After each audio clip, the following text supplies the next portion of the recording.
The extremely disturbing story of the Iranian school bombing, how Donald Trump used AI to kill a bunch of children. It isn't news that we killed 160 or more children in Iran, and it is perfectly in character for Donald Trump to avoid any responsibility and blame the victims. But what really happened is a far worse story than just an old dying narcissist doing what he always does. On February 28th, the U.S. launched 3 Tomahawk missiles from one of the ships in the Abraham Lincoln Aircraft Carrier Support Group. It was Saturday morning, which for Iran is the start of their work week, which means these children had just gotten to school and settled in for their day. We could have launched an attack at night, but Donald Trump wanted to hide his actions from the U.S. news media, so we attacked when the maximum number of civilians would be out and about, in this case a few hundred children. The 3 missiles were staggered, so that after the first hit, anyone surviving trying to escape the rubble or anyone coming to help would be struck by the second, and then anyone coming to help them would be hit by the third. Multiple independent groups, both governmental and NGO, have identified the missiles from video as Tomahawks.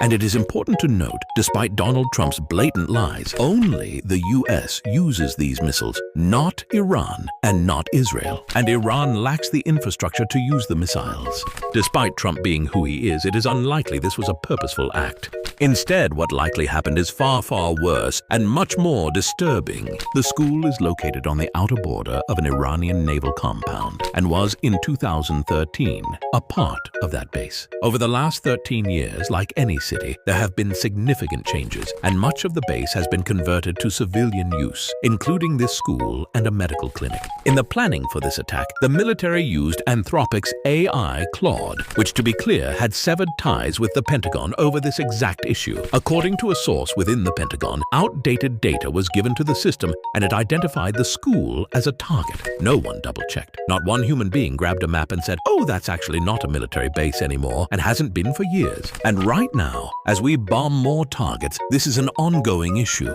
AI systems are targeting structures and making claims about who or what they are without human oversight, and we're launching those bombs and killing the people in those structures. You can probably tell from this account I see the benefits of AI. I see its usefulness. I am deeply educated on its uses and its training, and I would never, not now, not 100 years in the future, let it decide who lives and who gets a fucking Tomahawk missile shot at them. The people making these decisions are clearly morons. And funnily enough, if you ask Claude if Pete and Donnie are qualified to do their jobs, this is what the same AI they trusted to kill children has to say. No, neither are qualified in any manner to run a war or a nation, and both have demonstrated their failures as leaders and as morally capable humans, often and repeatedly.